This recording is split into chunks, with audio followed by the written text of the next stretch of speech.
مفتی احسان صاحب سے میرا یہ سوال ہے کہ آیا جس شخص پر زکوٰۃ واجب ہے کیا فطرانہ بھی اسی پر واجب ہے یا فطرانہ ہر شخص پر واجب ہے؟ اس کا جواب دے دیجیے اب۔ جی دیکھیں، زکوٰۃ کا نصاب الگ ہے اور فطرے کا نصاب الگ ہے۔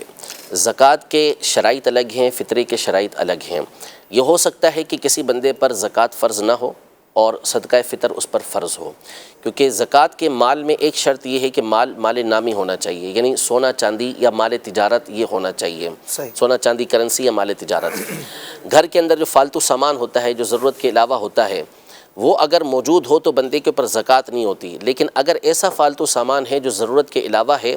بندے کو اس کی حاجت نہیں ہوتی اور اس کی رقم 52.5 تولہ چاندی تک پہنچ جاتی ہے تو اس پر بھی صدقہ فطر لازم ہوگا۔ جیسے مثال کے طور پر کسی کے پاس 2 موبائل موجود ہیں، ایک موبائل اس کے کام کا ہے، دوسرا موبائل اس کے کام کا نہیں ہے، وہ دوسرا موبائل 2 لاکھ روپے کا ہے مثال کے طور پر، دونوں موبائل 2-2 لاکھ کے ہیں، ایک کام آتا ہے دوسرا کام نہیں آتا، تو اس موبائل کی بنیاد پر اس پر زکوٰۃ فرض نہیں ہے،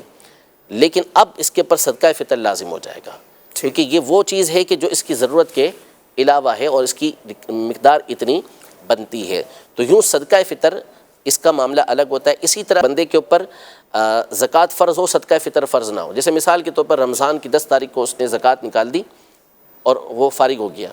اللہ نہ کرے عید کی صبح صادق سے پہلے اس کا سارا مال ضائع ہو گیا، اچھا عید کی صبح صادق ہوئی اور اس کے پاس کچھ بھی نہیں تھا،